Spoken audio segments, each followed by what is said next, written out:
સુરતના પાંડેસરા વિસ્તારમાં કમલા ચોક પાસે 6 વર્ષની બાળકીના અપહરણની ઘટનાએ ચકચાર મચાવી હતી।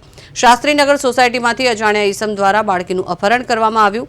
માતા કામ પર ગયા બાદ સાંજે બાળકી ગાયબ થઈ હોવાનું સામે આવ્યું છે, જેના પગલે પાંડેસરા પોલીસમાં ગુનો નોંધાયો। પોલીસ દ્વારા તાત્કાલિક 50 સભ્યોની અલગ અલગ ટીમો બનાવી તપાસ હાથ ધરાઈ હતી। સીસીટીવી ફૂટેજના આધારે આરોપી પ્રદીપની ઓળખ કરી તેને ટ્રેક કરવામાં આવ્યો હતો। ત્યારબાદ સેપ્ટ પ્લાન્ટ પાછળથી ઝાડીઓમાંથી બાળકી સલામત હાલતમાં મળી આવી અને આરોપીને બાળકી સાથે જ ઝડપી પાડવામાં આવ્યો હતો। જો કે પાંડેસરા પોલીસની ઝડપી કાર્યવાહીથી મોટી દુર્ઘટના ટળી હોવાનું સામે આવ્યું છે।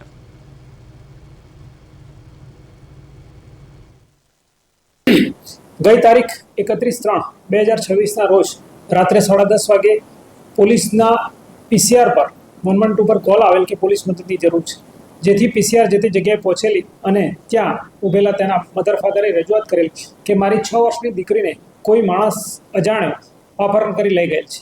ત્યારબાદ પોલીસ ઘટના સ્થળે પહોંચે છે, પોલીસ આજુબાજુ ચેક કરે છે અને સીસીટીવી જોવાનું ચાલુ કરે છે।